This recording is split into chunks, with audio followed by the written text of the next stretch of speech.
Good morning students. मैं आपको Hindi पढ़ाऊंगी। Okay. और आप लोगों के हिंदी में सबसे फर्स्ट चैप्टर है जिसका नाम है सीखो।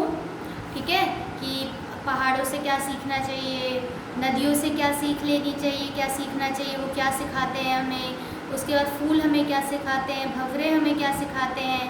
ठीक है, तो इस चैप्टर में कविता है जिसका नाम है सीखो।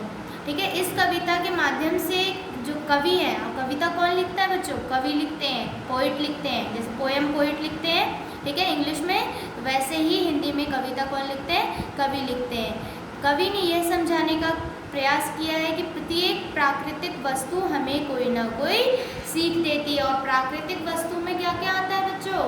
प्राकृतिक वस्तु में आता है पेड़ पौधे, झरना, पर्वत, आसमान, उसके बाद फूल, पत्तियाँ। ठीक है, तो ये सब हमें, तितलियाँ, ये सब हमें क्या सिखाती हैं। ठीक है, तो मैं आप लोगों को ये कविता एक पंक्ति पहले पढ़ के सुनाऊंगी, उसके बाद इसका अर्थ समझाऊंगी। फूलों से नित हंसना सीखो, भौरों से नित गाना। भौरे कौन होते हैं बच्चों? ये देखिए यहाँ पे, ठीक है, हनी बी जिसको बोलते हैं। भौरों से नित गाना, यानी कि फूलों से हमेशा, हमें जैसे फूल हमेशा खुश रहते हैं ना, खिले रहते हैं, झूमते रहते हैं हवा में, वैसे ही हमें फूलों की तरह हमेशा हंसते रहना चाहिए। और भौरों से नित गाना, और भौरे हमें क्या सिखाते हैं? नित गाना सिखाते हैं, खुश रहकर गाना सिखाते हैं। फल से लदी डालियों से नित सीखो शीश झुकाना। अब जैसे फल, एक डाली होती है पेड़ पे, ठीक है, और उसमें बहुत सारे अगर फल आ जाते हैं तो डाली जो है फल की वजह से जो है ना वो झुक जाता है, नीचे झुक जाता है। उसी तरीके से हमेशा फल की लदी डालियों से क्या सीखना चाहिए, क्या सीख लेनी चाहिए? कि हमेशा शीश झुकाकर रहना चाहिए। सीख हवा के झोंकों से लो कोमल कोमल बहना, दूध तथा पानी से सीखो मेल जोल से रहना। हवा के झोंकों से हमें क्या सीखना चाहिए बच्चों? हवा के झोंकों से हमें, जिस प्रकार हवा के झोंके कोमल कोमल बह के सबके मन को प्रफुल्लित कर देते हैं, खुश कर देते हैं, उसी प्रकार हमें भी हवा के झोंकों की तरह ही लोगों के मन को खुशी देनी चाहिए। और जिस प्रकार दूध और पानी, अगर दूध में पानी डाल देते हैं तो वो दोनों मिल जाते हैं ना आपस में, पता नहीं चलता है कि दूध कौन सा है पानी कौन सा है ना, अलग अलग तो नहीं रहते वो। तो उसी तरीके से दूध और पानी की तरह हमेशा मेल जोल से रहना चाहिए। सूरज की किरणों से सीखो जगना और जगाना, लता और पेड़ों से सीखो सबको गले लगाना। सूरज की किरणों, यानी कि जो सूरज के रेस निकलते हैं बच्चों, किरण आती है सुबह सुबह, उससे क्या सीखना चाहिए?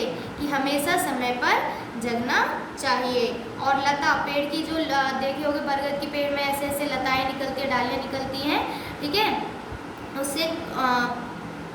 उससे क्या सीखना चाहिए? हमेशा लोगों को गले लगाना, यानी कि लोगों के साथ प्रेम भाव से रहना। दीपक के जलने से सीखो अंधकार को हराना, पृथ्वी से सीखो सबकी नित सच्ची सेवा करना।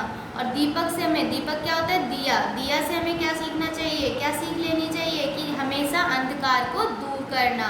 ठीक है, कभी भी कहीं पे अंधकार हो तो दिया क्या करता है? वहाँ पे उजाला कर देता है, दिया जला। उसी प्रकार दिया से हमें क्या, दीपक से हमें क्या सीख लेनी चाहिए? अंधकार को दूर करना और रोशनी फैलाना। और पृथ्वी कौन है? जिस प्लानेट पे हम लोग हैं, ठीक है, उससे हमें क्या सीखना चाहिए? सबकी सच्ची सेवा करना। पृथ्वी जो है वो सबकी एक जैसी सेवा कर रहा है ना, सबका भार उठा रहा है। उसी तरीके से पृथ्वी की तरह ही हमें भी सबकी सच्ची सेवा करनी चाहिए। ओके, तो बच्चों आज मैंने आप लोगों को आपके फर्स्ट चैप्टर की कविता रीडिंग करवाई है। ठीक है, इस कविता का अर्थ भी बताया है। अब नेक्स्ट डे मैं आप लोगों को इसका वर्ड मीनिंग और एक्सरसाइज सेंड करूँगी। ये है इस चैप्टर के वर्ड मीनिंग। नित का अर्थ होता है प्रतिदिन या रोजाना। शीश का अर्थ होता है सिर। कोमल का अर्थ होता है मुलायम। दीपक का अर्थ होता है दिया। अंधकार का अर्थ होता है अंधेरा। पृथ्वी का अर्थ होता है धरती या जमीन। ये आप लोगों को कॉपी में करना है, ये आप लोगों का आज का होमवर्क है। ठीक है, today's homework do in copy. ठीक है, और नेक्स्ट डे आप लोगों को मैं इसका एक्सरसाइज सेंड करूँगी। तब तब तक के लिए ये लास्ट वीडियो, मिलते हैं नेक्स्ट वीडियो में। Okay, thank you.